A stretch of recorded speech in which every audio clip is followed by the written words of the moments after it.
예, 반갑습니다. 예, 오늘은 요한복음 6장 66절을 이어서 말씀을 증거하도록 하겠습니다.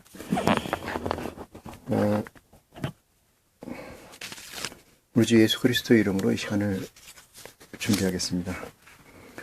놀라우신 아버지 하나님, 세상 가운데서 저희를 택하시고 세상 가운데서 저희를 불러주시고 세상 가운데서 저희를 연민으로 생각하여 주셔서 아버지 하나님의 권속으로 불러주신 줄 저희가 이 시간 고백합니다. 이 고백이 이 시간을 정결케 하여 주시고 이 고백이 아버지와 아들 간의 관계를 회복하는 귀한 축복이 이 시간을 통해서 말씀을 증거하고 듣는 자가 하나가 되어서 아버지의 영광을 나타내기 부족함이 없는 축복된 자리로 아버지 인쳐 주시길 원합니다. 세상 끝에서 아버지 하나님을 아무리 찾으려고 해도 아버지가 계시지 않는다는 것을 저희가 고백하오니 아버지 하나님은 오직 하늘에 계시고 아버지 하나님은 오직 세상 위에 계신다는 사실을, 세상을 극복한 자들에게 있다는 사실을 저희 아버지 앞에 고백하오니 이 고백이 저희의 신앙이 되게 하여 주시옵시고 이 고백이 저희의 삶에 되게 하여 주시옵소서. 시작과 끝을 우리 아버지께 맡기고 우리를 죄에서 구원하신 우리 주 예수 그리스도 이름으로 이 시간 기도합니다. 아멘. 네.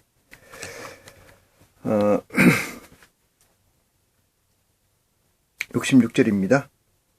이러므로 제자 중에 많은 무리가 다시 그와 함께 다니지 아니하더라, 이렇게 증거하고 있습니다. 그렇게 되는 이유는 전번 시간에 말씀드린 것처럼 61절 이 말이 너희에게 걸림이 되느냐, 이렇게 예수님께서 물으시고 이 말씀은 어떤 말씀이냐 하면은 58절 이것은 하늘에서 내려온 떡이니 조상들이 먹고도 죽은 그것과 같지 아니하여 이 떡을 먹는 자는 영원히 살리라. 이 말씀 중에서 이것은 하늘로서 내려온 떡이니 이렇게 얘기하고요. 조상들이 먹고도 죽은 그것과 같지 아니하다. 이것은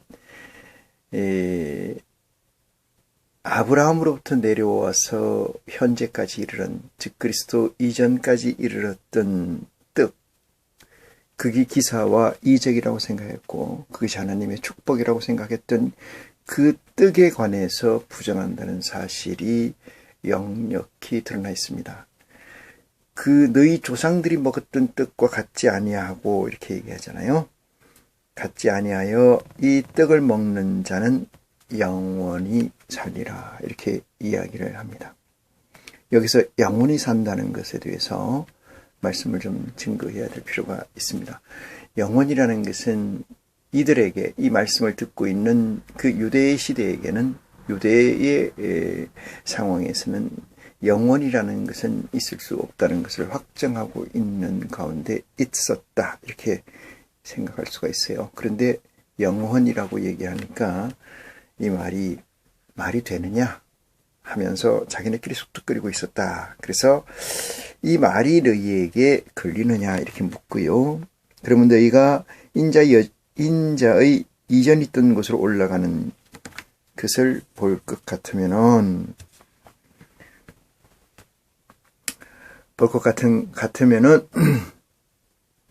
너희가 믿겠느냐, 어찌하겠느냐, 이렇게 얘기가 되어 있죠. 63절에 살리는 것은 영이니 육은 무익하니라, 이렇게 해서 전번 시간에 육의 중요성과 영의 중요성을 얘기하면서 육이 영을 이끄는 게 아니고 영이 육을 이끄는 상황에서 영의 중요성을 얘기한 거고, 예수님께서 말씀하신 너희 조상들이 먹었던 떡과 같지 아니하여서, 이 얘기는 너희 조상들이 먹었던 것은 육의 양식이었다라면은 예수 그리스도께서 주시는 양식은 영의 양식이라는 사실을 염두에 두고 깨달음을 갖는 여러분이 되시기를 간절히 축원합니다. 살리는 것은 영이니 육은 무익하느니라. 내가 너희에게 이른 말이 영이요 생명이라 이렇게 이야기하고요. 그러나 너희 중에 믿지 아니하는 자들이 있느니라 이렇게 말씀을 하셨어요.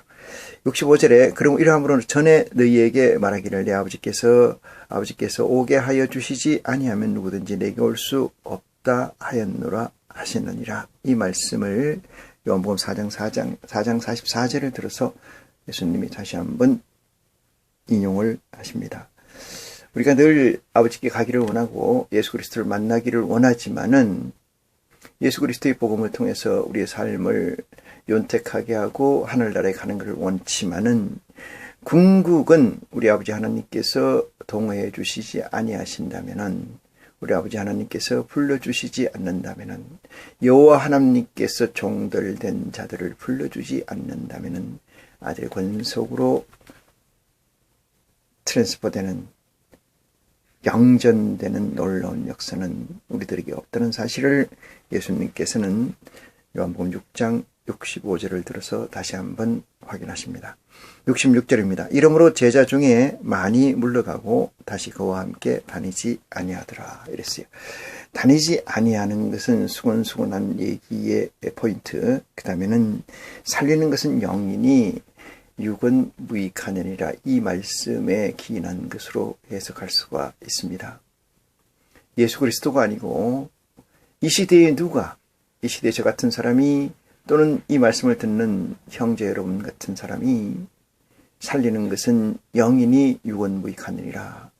내가 이런 말이 너희 조상이 먹었던 만나와 같지 않고 나는 영생하도록 하는 내 말의 양식이니라 이렇게 얘기한다면은 저 사람 이상한 사람이다. 저 메시지는 하나님의 사자가 아니다. 저 메시지는 잘못된 메시지다라고 힐난하면서 이단시하지 않겠느냐는 사실을 여러분과 제가 생각을 잠시 해봅니다. 진실이라는 것은 늘상 기존에 가지고 있는 것들을 깨고 나오는 것이 진실입니다. 기존의 것이 진실이었다면 새 것을 왜 구하겠습니까? 기존의 것이 거짓되고 기존의 것이 불만이고 기존의 것에서 만족지 못하는 현실을 구하고 찾고 두드리는 자들에게 나타나는 것은 우리 아버지 하나님의 말씀에서 견주어보면 그것은 이 세상과 반대되는, 이 세상과 배치되는, 이 세상과 등치되는, 이 세상과 괴리가 엄청나게 있는 그러한 메시지라는 사실을 깨우침 받는 여러분이 되시기를 간절히 축원합니다.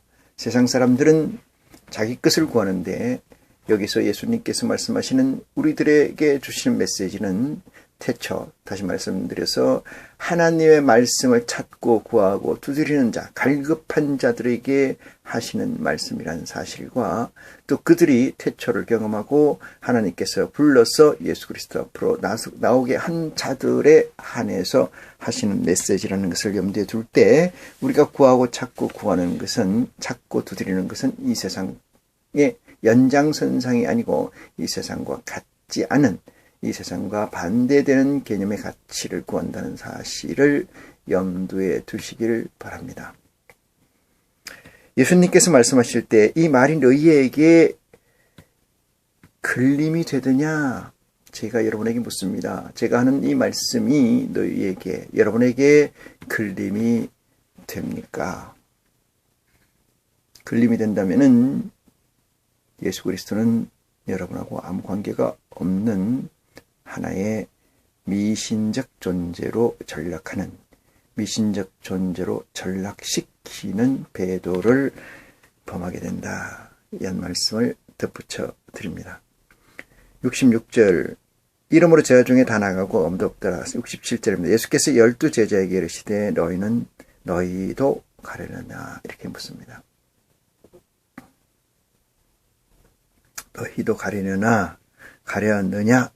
68절, 시몬 베드로가 대답하여 하되 주여 영생의 말씀이 계심에 우리가 누이게로 가오리까 이렇게 말씀하십니다. 영생의 말씀이 계심에, 주께 계심에 우리가 우리가 뉘게로 어디로 가겠습니까? 여기에 있지 않겠습니까? 이 말씀 아니겠습니까? 영생의 말씀이라는 건 여러분에게 묻습니다. 여러분이 육신의 말씀을 듣고 계십니까? 영생의 말씀을 듣고 계십니까? 영의 말씀을 듣고 계십니까? 육의 말씀을 듣고 계십니까? 육신의 빵을 위해서 이 자리에 있습니까? 영의 빵을 위해서 이 자리에 있습니까? 이것이 베드로가 68절에 지적하는 이야기라고 말씀드릴 수가 있습니다. 과연 이게 베드로 입에서 나온 얘기일까요? 베드로는 어부인지라 저번에도 늘 얘기 드렸습니다마는 예수님께서 우리에게 말씀하시기를 어린아이를 영접하는 것은 나를 영접하는 것이요. 어린아이 하나를 영접하면은 어린아이를 내게 오는 것을 금하게 하지 마라. 어린아이 같이 되지 아니하면은 천국에 들어가지 못하느니라고 말씀하시는 메시지에서 이 어린아이의 성격됨은 규정은 만든 자의 의도를 벗어나지 않는 1차원적 목적성을 확정하고 사는 존재입니다. 말씀이 좀 어렵습니까? 순수하다는 것, 단순하다는 것은 심플하다고 말씀드릴 수가 있죠. 그것은 다른 말로 해서 순전성이 높다 이렇게 말씀을 드릴 수가 있어요. 순전성이 높다는 것은 이물질이 껴있지 않다 이런 얘기죠. 이물질이 껴있지 않다는 것은 주는 대로 받는다. 그것이 서번트고 그것이 우리가 그리스도에게 하나님에게 도구되는 확정이라는 사실입니다. 우리가 서번트가 되지 않으면은 나의 주장을 내가 하는 게 아니고 나의 주장을 아버지 하늘에 맡겨놓지 아니한 자라면은 그렇게 될 수가 없다는 사실입니다. 입으로는 모든 것은 아버지 것이요 내가 아버지께 헌신한 바 나의 희말은 다 아버지 것이라고 하지만은 결정적인 순간에서 자기가 행하는 것을 볼 때 회개할 가치가 더 이상 없지 않나를 염려하는 지혜가 여러분에게 있기를 간절히 축원합니다. 베드로가 얘기하기를 영생의 말씀이 계심에 그리스도에게 계심에 우리가 어느 누구에게로 가겠나이까. 69절입니다. 우리가 주는 하나님이 거룩하신 자인 줄 믿고 알았습니다. 거룩이라는 것은 이 세상 것과 같지 않은 차별된 것이다 이렇게 얘기 드릴 수 있어요. 이 세상 것에서는 크고 작은 것으로 구별하지만은 하나님 말씀에서는 거룩한 것과 거룩하지 않는 것, 부정한 것과 부정하지 않는 것 이렇게 나누는 거죠. 그래서 거룩이라는 것은 모든 것이 하나님 아버지께 속한 것이긴 하지만은 거룩하신 자신 줄 믿고 알았사옵나이다. 이것이 베드로에게 가능할까? 이것은 하늘에 예수 그리스도 앞에 있는 12보좌 중에 제일 첫 번째 보좌, 베드로의 보좌라는 사실을 확정하는 지혜가 여러분에게 있기를 간절히 축원합니다. 이 말씀은 시몬의 아들 유다를 가리키심이라. 70절입니다. 예수께서 대답하시되 내가 너희 12를 택하지 아니하였느냐. 그러나 너희 중에 한 사람은 마귀니라 하시니라. 이렇게 얘기했어요. 예수님께서 이 말씀을 하심에 있어서 우리가 그것을 제3자적 입장에서 열어본다고 하더라도 모순이 있는 것을 발견할 수가 있습니다. 그 모순이 있는 것을 발견하지 못한다는 것은 어린아이와 같은 상태가 아니다. 이렇게 해석할 수가 있어요. 내가 너희 12를 택하지 아니하였느냐 이렇게 얘기하는데 예수 그리스도께서 12를 택하신 게 아니고 하나님께서 12를 만드신 거지요. 그런데 왜 12를 택했다고 하느냐. 이 말씀은 하나님께서 주신 자를 리시브했다 이 뜻에 있습니다. 예수 그리스도가 아무 아래 위가 없는 상태에서 12를 초이스한 게 아니고 시스템상에서 12를 리시브 받았다 이렇게 해석해야 된다. 그러나 너희 중에 한 사람은 마귀니라 하시니라. 이 말씀에서 어떤 것이 키냐 하면은 12 중에 하나가 마귀라는 사실을 인지하셨다 이 말입니다. 누가? 그리스도가. 그러면서 그것을 리시브 했다 이 말이에요. 그럼 예수 그리스도께서 12 중에 하나가 마귀라는 사실을 언제 깨우침 받았을까? 언제 인지하셨을까? 이 문제가 저와 여러분이 하나님께 묻는 질문이 돼야 지혜가 여러분에게 있다라고 할 수가 있습니다. 질문을 하는 것을 들어보면은 그 선생은 그 학생의 질문을 듣고 그 학생이 얼마 정도의 캐파, 이해력을 가지고 있는지를 알 수가 있습니다. 하물며 우리 아버지 하나님께서는 여러분이 묻는 질문이 순전성 가운데서 묻는 질문이라면은 그것이 아무리 하나의 이 먼지 같은 질문이라 할지라도 하나님께서는 응답하시는 줄 믿으시기 바랍니다. 아무리 훌륭한 말로, 멋있는 말로 괴사를 만든다고 할지라도, 현란한 입을 올린다 할지라도 하나님께서 그것은 거짓되고 가증한 것이라는 사실을 즉시 아시고 거기에 상당한 대응을 하신다. 이것을 안다면은 내가 무엇을 하려고 하는 것이 아니고 아버지께서 주시는 대로 내가 한다는 자세가 확정되는 지혜가 여러분에게 있습니다. 있어야 될 줄 믿습니다. 언제 예수님은 이 내용을 아셨을까? 저와 여러분이 같이 퀘션을 질문으로 남겨놓고 71절을 봅니다. 이 말씀은 가롯 시몬의 아들 유다를 가리켜 심이라. 저는 12 중의 하나로 예수를 팔지 않으니라. 예수 그리스도를 판다는 것을 예수 그리스도께서 12를 리시브 받아들일 때 이미 아셨다 이 말이에요. 받아들일 때. 이한 사실을 견주어서 보면은 어떤 것이 옳은 설교고 어떤 것이 거짓 설교인가에 관해서 무수하게 많이 걸러낼 수가 있습니다. 내가 말일에 너희에게 말하노니 말일에 말이야 내가 여기 있다 저기 있다도 나가지 마라. 왜 그럴까요? 나가지 마라 해서 뭐 안 나가는 게 아닙니다. 여러분 하지 말라 해서 안 한 적 있습니까? 하락해서 한 적이 있는가요? 하지 말라 해서 안 한 적이 있는가요? 그게 마음대로 됩니까? 안 되잖아요. 왜? 그것이 나의 정체성으로 확정되지 않으면 안 된다는 거예요. 나의 정체성으로 확정된다는 것은 나를 움직이는 중심 사유가 된다는 얘기예요. 이 세상에 많은 사람들을 움직이는 것은 이 세상의 명예와 이 세상의 부귀가 아니겠습니까? 여러분 이 세상의 부귀를 가지고 하나님이 주셨다고 하고 예수 그리스도께서 주셨다고 하고 그것이 언사라고 하고 그것이 축복이라고 생각합니까? 그것은 구약시대의 축복이고 구약시대의 언사인 줄 믿으시기 바랍니다. 이 말씀이 여러분에게 걸립니까? 하루에 3끼 먹고 사는 것은 가진 자나 가지지 않은 자나 같습니다. 한 벌 옷을 하루에 입는 것은 많이 옷을 가진 자나 많이 가지지 않은 자나 같습니다. 목마를 때 마시는 물은 많이 가진 자나 많이 가지지 않은 자나 같습니다. 그런데 무엇을 쌓아놓으려고 합니까? 예수 그리스도를 만나는 것은 아버지께로 나아가는 것은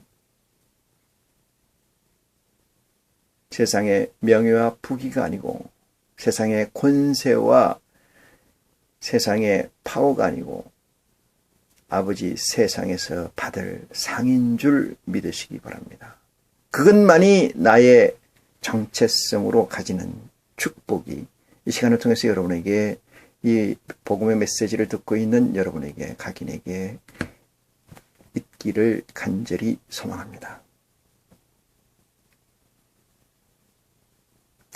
7장 1절입니다. 이후에 예수께서 갈릴리에서 다니시고 유대에서 다니러 아니하심은 유대인들이 죽이려 함이라. 이 말씀에서 모순되는 점은 이렇습니다. 물론 제가 가지고 있는 모순은 아닙니다만 예수를 그리스도로 믿는다고 하는 자들에게 모순이 있지요. 하나님을 믿음 능치 못할 일이 없느니라 라고 한 사실과 예수 그리스도가 유대로 다니지 아니하시는 것은 유대인들이 유대인들이 예수를 잡아 죽이려고 하기 때문이다. 이렇게 얘기하시는 거죠. 그래서 갈릴리에서 다니시고 유대에서는 다니지 아니하신다. 이 말씀이 조금 전에 한 말씀과 상충된다고 생각하지 않습니까? 그 상충된다는 것은 뭔가 채워지지 않은, 완성되지 않은 덩식이다. 그것을 X라고 하면 그 X를 여러분께서는 답을 내시는 지혜가 있어야 되는 줄 믿습니다. 그게 아니라면은 예수를 그리스도라고 시인한다는 것은 거짓되고 가정한 것이다. 이렇게 말씀을 드릴 수가 있어요. 2절, 유대인들의 명절인 초막절이 가까운지라 그 형제들이 예수께 이르되 당신이 행하는 일로 제자들도 보게 여기를 떠나 유대로 가소서 이랬어요. 당신이 행하는 일을 제자들도 보게 여기를 떠나 유대로 가옵소서. 갈릴리로 다니고 계시니까 갈릴리로 다니고 있을 때 그 형제들이 예수께 이르러 그 얘기를 했다. 이런 얘기죠. 스스로 나타나기를 구하면서 묻혀서 일하는 사람이 없나니. 4절 말씀입니다. 스스로 나타나기를 구하면서 묻혀서 숨어서 일하는 사람이 없나니 이랬습니다. 이 일을 행하려 하거든 자신을 세상에서 나타내소서 하니, 이 말씀은 뭐예요? 질문은 당신이 하나님의 아들이다 라고 하면서 이 세상에서 복음을 전하는데, 회개하라고 하면서, 그러면 그 얘기를 들어야 된다는 거 아니겠어요? 많은 사람들이 그 메시지를 듣고 많은 사람들이 그 메시지 증가하는 걸 보고, 그로 인해서 당신의 메시지가, 당신의 복음이 세상에 전파되는 거 아니겠느냐. 그렇다면은 왜 당신의 제자들이 없는 곳, 당신을 믿는 사람들이 없는 곳, 갈릴리에서 떠돌고 있느냐. 유대에 가서 하는 것이 온당한 얘기가 아니냐라고 질문하는 마음을 가지고 이렇게 묻는 거죠. 이 일을 행하려 하거든 자신을 세상에 나타내소서 하니 이랬어요. 자신을 이 세상에, 유대인들 그 당시 예수님 오신 그 당시에 있는 그들에게 나타내소서 하니, 이는 5절입니다. 이는 그 형제들이라도 예수를 믿지 아니함이러라 이렇게 했어요. 그 형제들이라도 이랬어요. 그 형제들이라는 예수 그리스도 형제들이라도 예수를 믿지 아니한다 이 말이거든요. 그런데 어떻게 하물며 유대에서 복음을 전하지 않고 메시지를 증거하지 않고 어떻게 갈릴리에서 다니고 계시냐, 이 말씀을 하는 거죠. 이 질문을 하는 거죠. 여러분, 성경은 한 인물이, 한 나라가, 한 의지가 지나온 프린트, 그러니까 역사, 족적이 아닙니다. 그리스도의 복음은 하나님께서 예수 그리스도를 통해서 우리에게 주시고자 하는 메시지라는 사실을 확정하는 지혜가 여러분에게 있기를 간절히 축원합니다. 하나님께서 우리에게 주시고자 하는 메시지이지 역사적 사실을 기록한 서술한 그런 스토리가 아니라는 사실을 염두에 두셔야 됩니다. 그것만이 예수 그리스도로 다가갈 수 있는 마음이다. 이렇게 말씀을 드릴 수가 있습니다. 아직도 예수 그리스도가 2000년 전에 오셔서 어쩌고 저쩌고 해가지고 3년 공생에 쓴 것을 기록하는 책이라고 정도로 생각하신다면 넌센스죠. 넌센스. 예수 그리스도가 유대 땅, 다시 말해 중동 그 이스라엘에서 났다고 그래서 그 길을 갔다 오고, 바울이 안디옥에서 고난을 받고 어쩌고 했다 해서 그쪽으로 갔다고, 그거를 성지순례라고 그랬죠. 그게 성지입니까? 여러분, 성지라는 거는 이 세상에 다 허구이죠. 허구. 거기에 뭐가 있어요? 플래시보 효과라고 갔다 오니까 있는 것처럼 느끼는 거 아니겠어요? 약을 먹였으니까 낫겠다고는 의지 아니겠냐고요. 과연 거기에 하나님이 계십니까? 하나님이 그런 존재이십니까? 하나님 우주를 창조하시고 우리를 주장하시고 인간의 생사화복을 주관하시고 영을 멸하시고 영을 만드시는 분이시지 않습니까? 그분은 진실되신 분이고, 그래서 그분을 진리라고 얘기하고, 그분은 영생의 존재, 그리고 영원한 존재라고 생각하는 그분 앞에서 그분 말씀을 가지고 인간들이 누리고 인간들이 만든 허접한 이론이나 법칙을 즐기면서 사는 것이 그리스도의 삶이다. 그리스도를 쫓는 삶이다. 하나님께 복받은 삶이다. 이딴 멍멍이 소리를 할 수가 있겠습니까? 하나님이 어떤 존재시라고요? 전지전능한 존재고 유일무이한 존재고 이 세상의 모든 것을 주장하시는 분이에요. 그분의 아들이라고 하면서 예수를 그리스도라고 시인하면서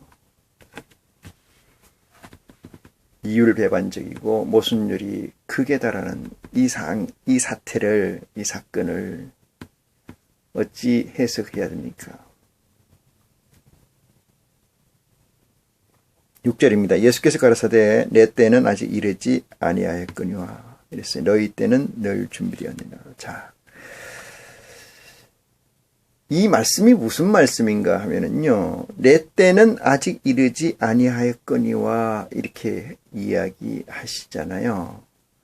너희 때는 항상 늘 준비되어 있느니라. 이 말씀은 내 때와 그리스도의 때와 예수님 때와 너희 때가 다르다는 것을 얘기하는 거잖아요.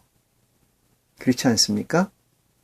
여기서 이 공시성, 가치 있는 개념이 아니에요. 통시적 개념은 가지고 있으나 공시적 개념은 가지고 있지 않습니다. 통시적 공유는 되나 공시적 공유는 되지 않는다는 말씀이죠. 그래서 너희 때는 늘 준비되어 있으나 내 때는 아직 이르지 않았다. 이 말씀은 예수 그리스도가 이 땅에 재림하는 역사적 사건, 하나님의 로드맵의 순서를, 오더를 결정하는 대단히 중요한 메시지가 여기에 숨겨 있다.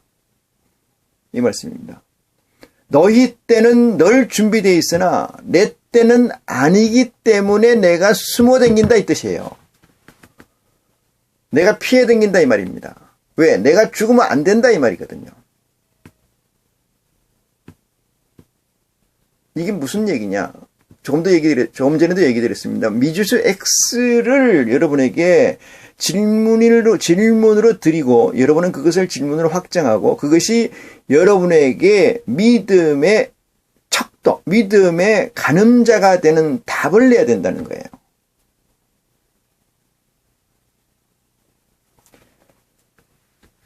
(7절) 봅니다. 세상이 너희를 미워하지 못하되 나를 미워하나니 이랬습니다. 왜 그렇습니까? 세상이라는 것은, 여기서 세상이라는 것은 지금 우리가 살고 있는 이 디멘션을 얘기하는 게 아니고요. 하나님 아버지께서 바라볼 때의 세상입니다. 하나님 아버지께서 바라볼 때의 세상. 자, 다시 그것을 대입을 시켜서 말씀을 봅니다. 세상이 너희를 미워하지 못하되 너희는 그들의 적수가 되지 않고 그들과 이율배반적이지 않고 그들과 공유할 수가 있다 이 말이죠. 그러니까 적으로 나눠질 수가 없다 이 말이거든요. 적으로 나눠질 수가 없다. 그런데 그리스도는 그들과 적이 된다 이 뜻이거든요. 그리스도는 그들과 적이 된다. 세상이 너희를 미워하지 못하되 나는 미워하나니 나는 내가 세상의 행사를 악하다 증거함이라 이렇게 얘기해요. 여러분 마음속에서 내가 누구를 미워할 때 미워한다는 말이 밖으로 나오는 순간 뭐가 돼요? 동지에서 적으로 바뀌어요. 자연인에서 적으로 바뀌죠. 공격의 포인트가 되는 거 아니겠습니까?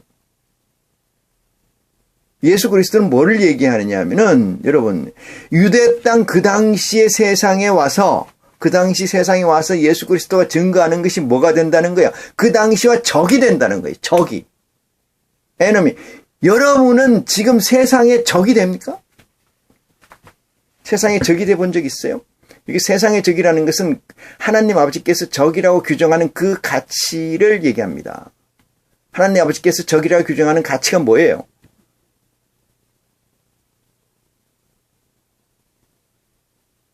올라갑니다.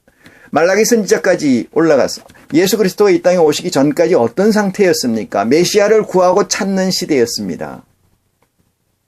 왜 메시아를 구했습니까? 영원한 생명이 없고 아버지와 창조주와 피조물의 관계가 막혀 있는 상태입니다. 소통이 안 되는 상태예요. 일방적 소통이 가능하고 쌍방적 소통이 되지 않고 백성과 창조주로 계시고 왕으로 계시고 아들과 아버지의 관계가 형성되어 있지 않은 그 상태를 여러분 회상하기 바랍니다. 그 상태에서 새로운 상태, 아들의 관계의 상태,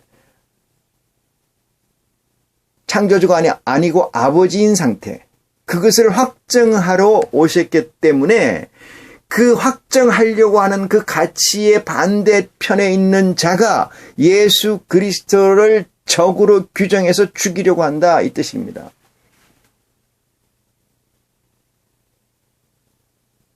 예수 그리스도의 사역은 십자가에 온전히 달려서 죽으시고 3일 만에 부활하셔야 된다는 전제가 깔려 있고요. 그 전에 십자가에 달리기 전까지 아버지께서 우리에게 주시고자 하는 메시지를 예수 그리스도의 몸을 통해서 성육신된 그 몸을 통해서 메시지를 온전히 전하는 겁니다.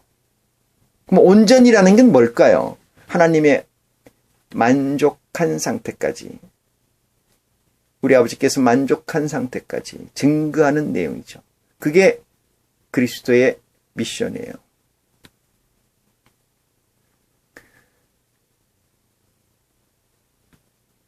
이 사실을 여러분의 정체성으로 확정하는 지혜가 이 시간을 통해서 있기를 간절히 축원합니다.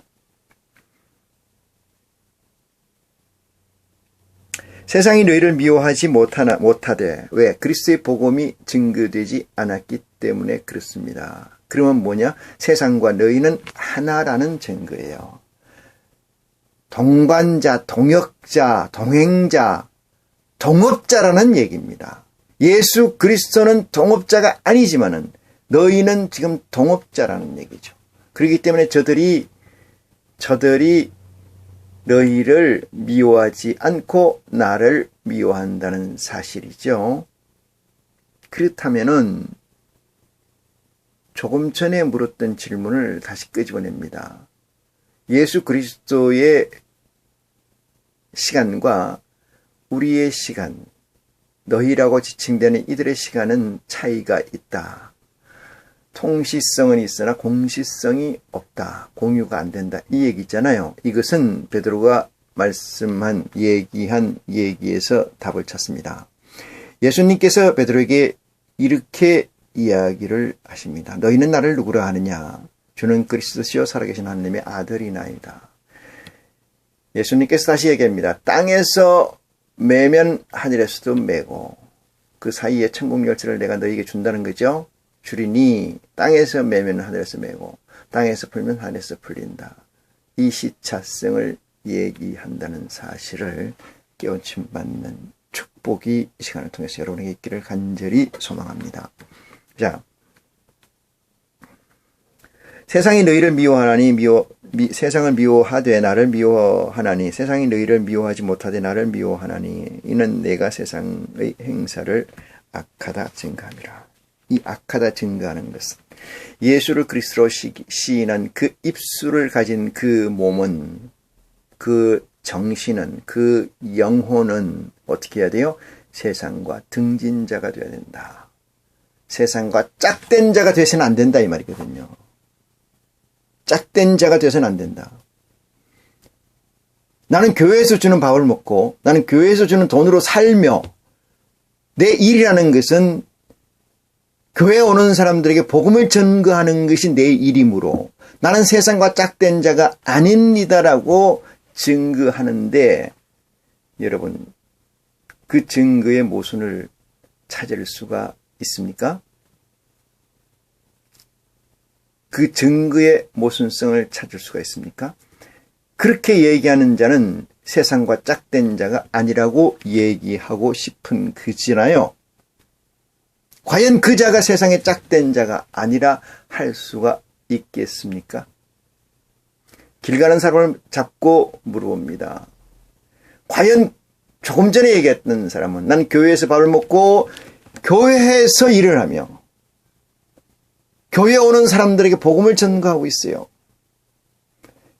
눈을 떠서 눈을 감을 때까지가 교회입니다.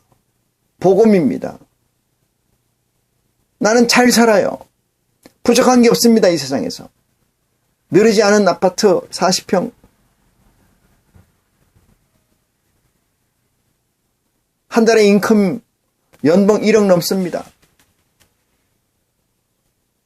아니 5천만 원 넘습니다. 라고 하는 그 자가 세상에 짝된 자가 아니라고 증거할 수 있겠습니까? 예수님께서 말씀하시는 이 메시지에서 예수님이 세상을 에너미로 규정한다는 메시지를 이해하십니까? 왜 적이 됐는? 왜 적이 됐는? 예수 그리스도의 시대와 말라기까지의 시대가 왜 달라져야 되고, 왜 변화해야 되고, 왜 회개를 해야 되는가, 그 사실에 대해서 차이가 있느냐 이 말이에요. 차이가 바뀐 게 있느냐 이 말입니다. 구별이 되느냐 이 말이에요.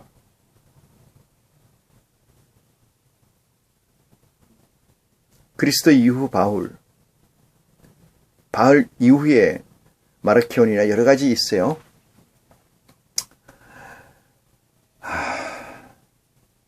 오리게네스,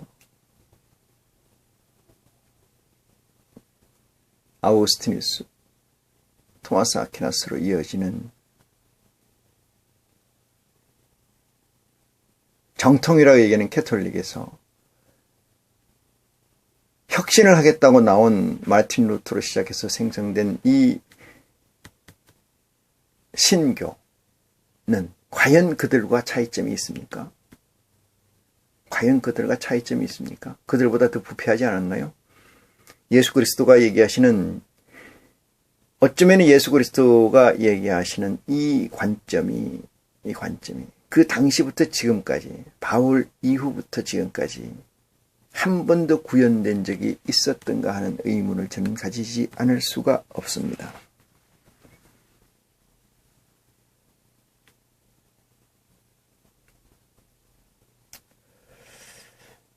7절입니다. 세상이 너희를 미워하지 못하되 나를 미워하나니 이는 내가 세상의 행사를 악하다 증거했다.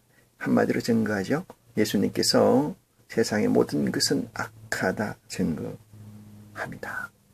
그래서 바울은 하나님의 성령으로 더불어 생명의 성령의 법에 관해서 설명을 하고 있습니다. 8절 너희는 명절에 올라가라. 나는 내 때가 아직 차지 못하였으니 이 명절에 아직 올라가지 아니하노라. 이 말씀을 하시고 갈릴리에 머물러 계시니라. 10절입니다. 그 형제들이 명절에 올라간 후 자기도 올라가시되 나타나지 않고 비밀이 하시니라. 자, 이 말씀이 조금 전에 하신 말씀 6절 말씀과 어떤 상관관계를 가집니까? 여기에서 여러분들의 생각이 뭉쳐있는 생각을 분해를 해서 옳고 그름을 분별하는 지혜가 있기를 간절히 바랍니다.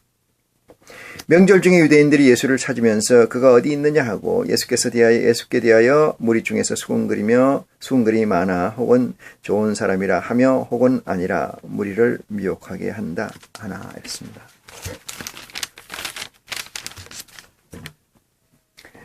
13절입니다. 그러나 유대인들을 두려워함으로 드러나게 그를 말하는 자가 없더라. 예수에 대해서 유대인들을 모르게 수군거리고 얘기하는 이야기로 이해를 합니다.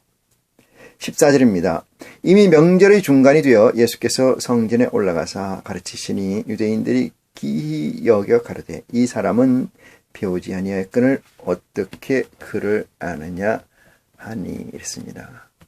어떻게 그를 아느냐 하니. 여러분, 우리 이 세상에서 서번트 증후군이라는 게 있어요. 신드롬, 서번트 신드롬이라고, 증후군이라고. 아무것도 배운 사실이 없어요. 근데 글을 해득하고 배운 사실이 없는데 미적분까지 풀고 배운 사실이 없는데 피아노를 아주 전문가 이상으로 치는 이런 사건에 대해서 우리는 서번트 증후군 신드롬이라고 이렇게 폄훼해서 지칭되어 있습니다.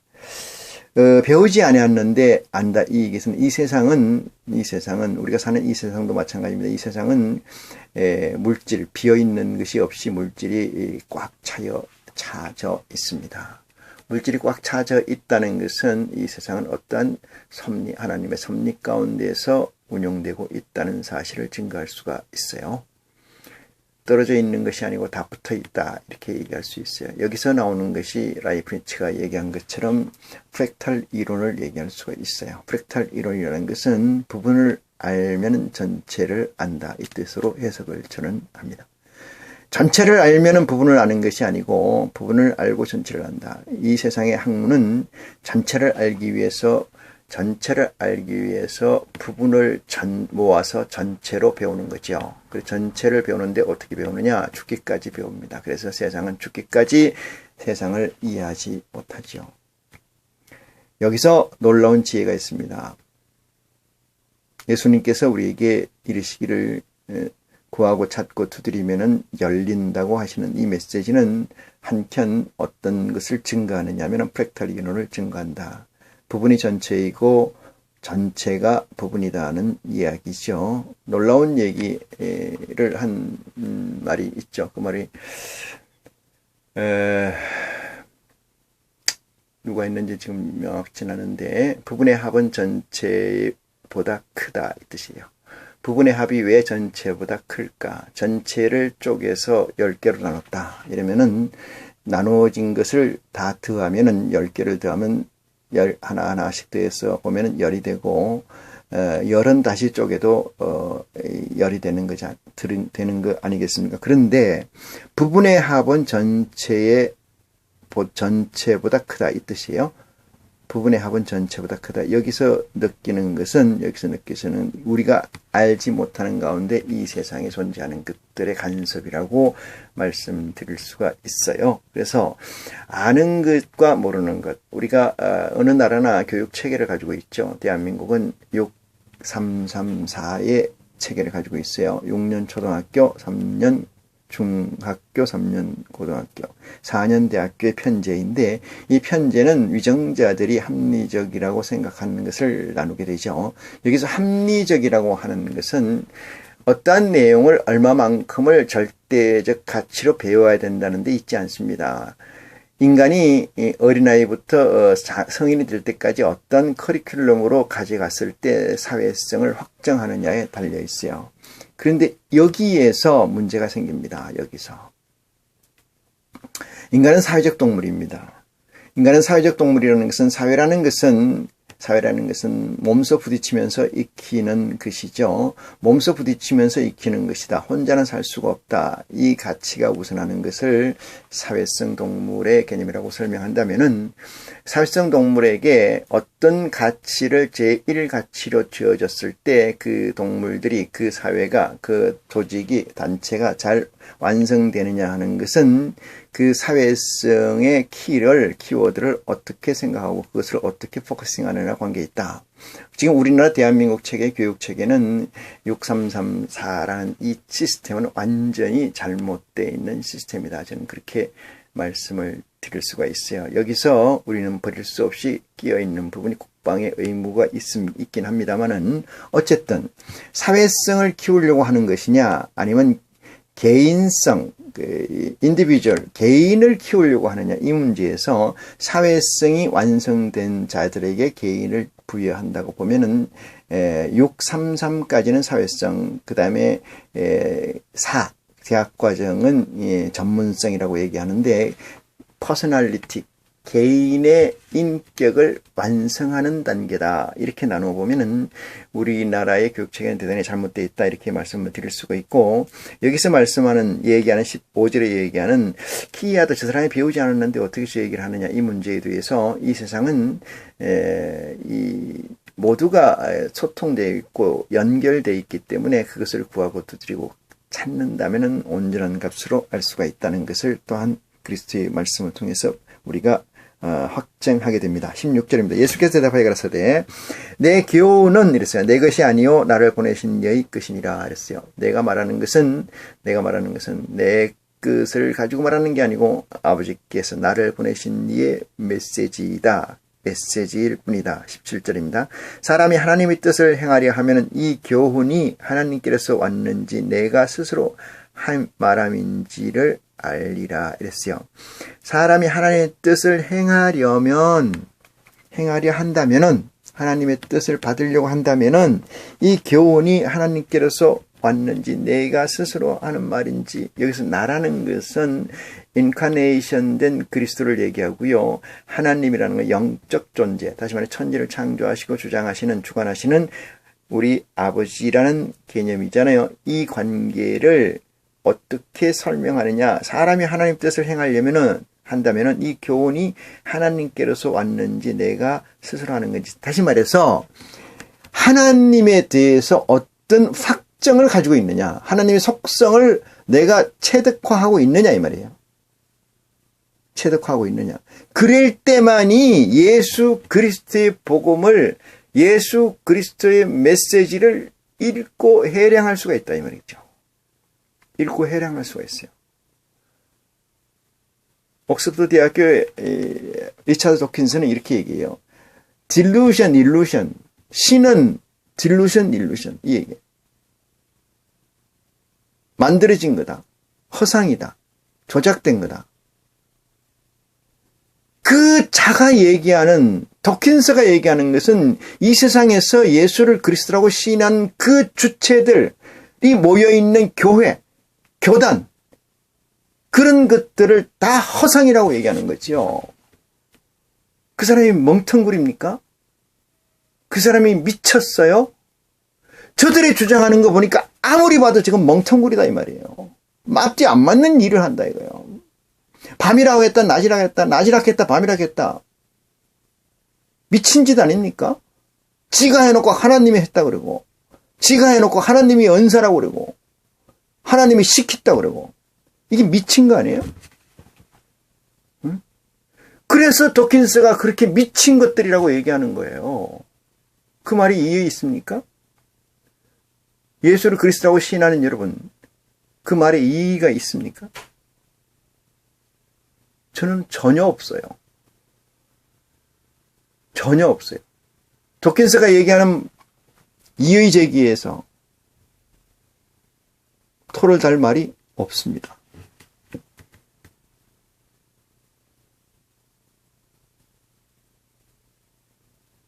그래서 말입니다. 저는 도킨스의 책을 자주 봅니다.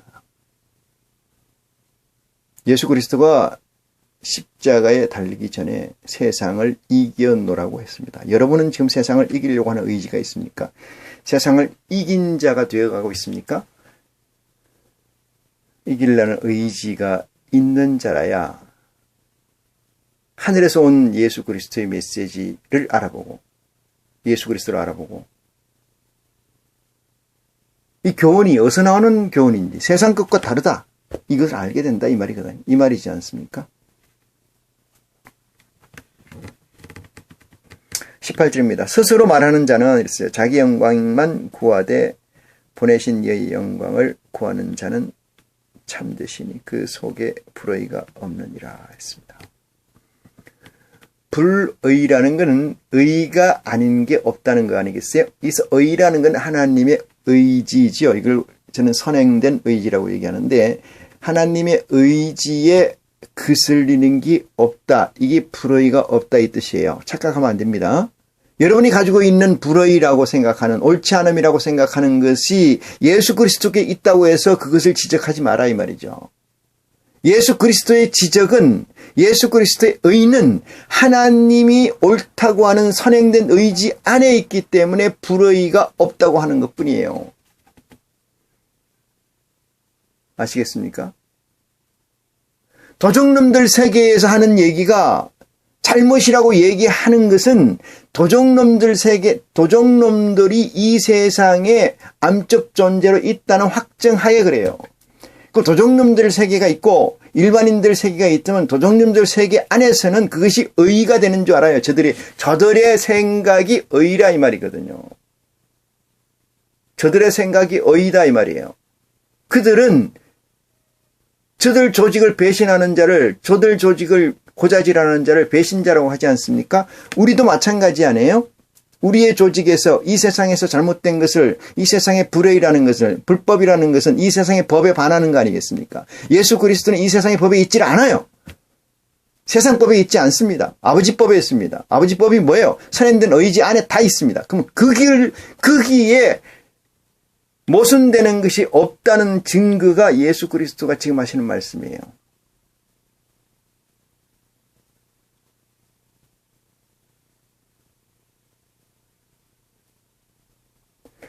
이 세상엔 언제나 갑과 을이 있습니다. 이 갑과 을이 있는데 갑과 을이 없는 것처럼 깨부수려고 하는 것이 막스 레닌의 잘못된 사상이죠. 김일성과 모택 등으로 시작되는 공산주의 언필칭, 공산주의라고 하는 자들의 계략입니다. 계략.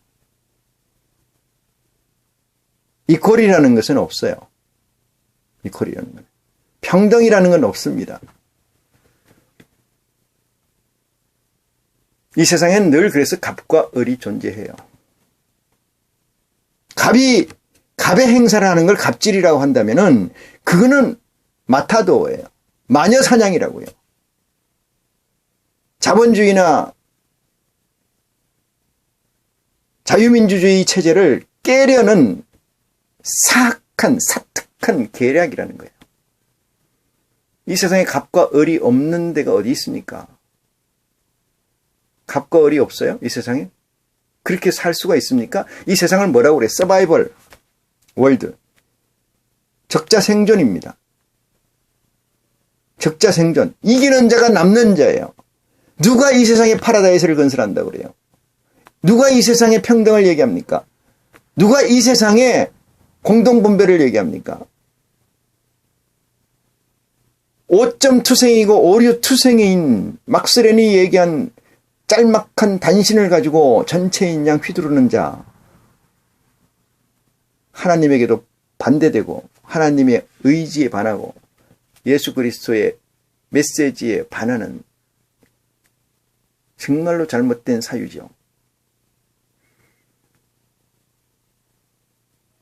스스로 말하는 자는 자기 영광만 구하되 이랬어요.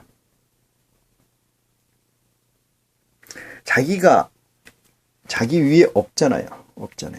그러면은 사회주의자들을, 공산주의자들, 이 빨갱이 새끼들은 자기 위에 없다고 생각하는 것이 왜 그런 개념을 우리는 가지냐면은 저들의 세상과 우리 세상이 다르기 때문에 그렇습니다.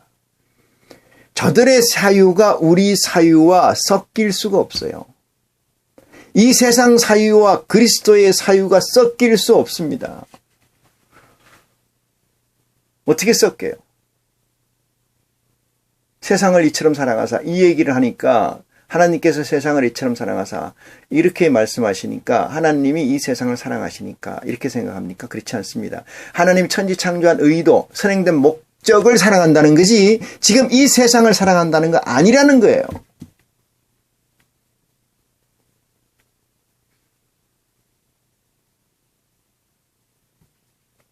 아무리 지못에 사는 세상이라고 하지만은 스스로 말하는 자는 호로새끼죠. 호로새끼. 스스로 말하는 자는 자기 영광을 구하잖아요. 왜? 위를 볼 필요가 없기 때문에 그렇습니다. 위가 없는 존재자. 그걸 스스로 말하는 자라고 규정할 수가 있고, 자기 영광만 구하되 보내신 이의 영광을 구하는 자는 참되니 그 속에 불의가 없느니라 했어요. 자, 여러분은 이 세상에 존재해 있습니다. 여러분을 보낸 자가 누구냐? 여러분을 이 세상에 내신 자가 누구냐? 물론 육신의 부모이기도 하죠. 육신의 부모가 영성까지를 담당하지는 않습니다. 육신은 아버지 엄마의 몸을 빌어놨지만 그 영성은 하나님 아버지 끝인 줄 믿으시는 여러분이 되시기를 축복합니다. 축원합니다.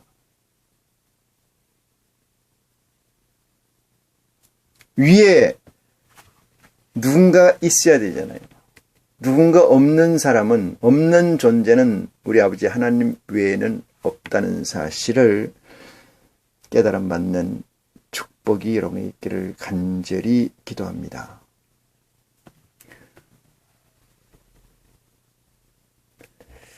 19절입니다. 모세가 너희에게 율법을 주지 아니하였느냐 이랬습니다. 모세가 너희에게 율법을 주지 않았느냐. 모세가 준 거지만 사실은 여호와께서 주신 거죠. 너희 중에 율법을 지키는 자가 없도다. 너희가 어찌하여 나를 죽이려 하느냐 했어요. 자, 사람을 죽인 자는 어떻게 돼요? 죽이죠. 이에는 이, 눈에는 눈. 모세의 율법, 살생하지 마라, 살인하지 마라. 근데 어떻게 너희가 나를 죽이려 하느냐 이렇게 얘기하는 거죠. 이 메시지에서 모세가 너희에게 율법을 너희가 지키지 않는다는 얘기를 적시하는 건데, 율법을 지키는 자, 다시 말해서 이 세상에 이 시간 여러분과 저가 같이 하는 이 공기 가운데 통시성을 놓고 볼 때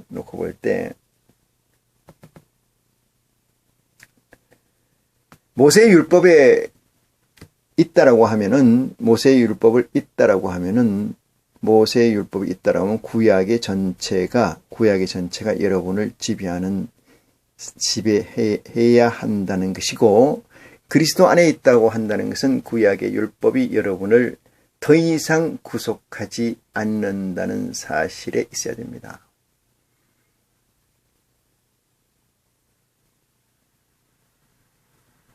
모세의 율법을 지킬 수가 있어요. 지킬 수가 없어요.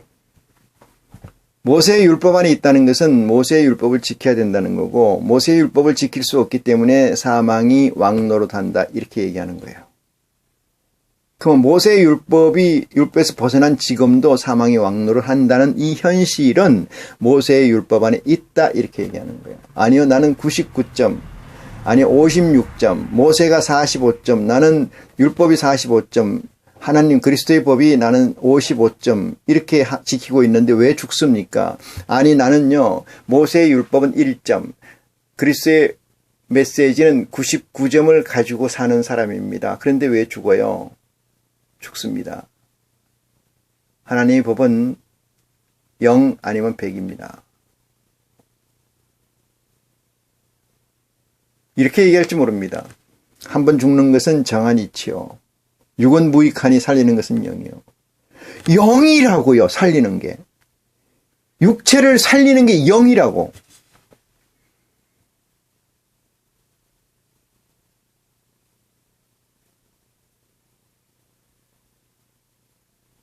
어차피 사람은 죽으니까. 이 세상에 어떤 생물학적 아니면 의료에 종사하는 닥터라고 할지라도 사람이 안 죽습니다 이렇게 얘기하면 미친놈이라 할 거 아니겠어요? 사람은 죽습니다. 그래서 죽어서 천국 갑니다. 뭐가 영혼이, 이렇게 얘기하는 게 왠지 있어 보이고, 왠지 사회적이고, 왠지 이 사회에 아주 리더 자격에 있는 것인 양 치부되지 않습니까? 그것은 말입니다. 예수를 그리스도로 영접하기 전 단계에 확정된 가치예요. 그러나 하나님 우리에게 주신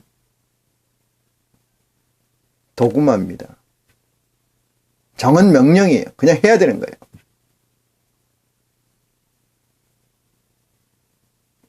사건은 복잡해져서 메시아가 이 땅에 오셨고 그를 우리는 예수라고 하고 그를 우리는 그리스도라고 시인합니다.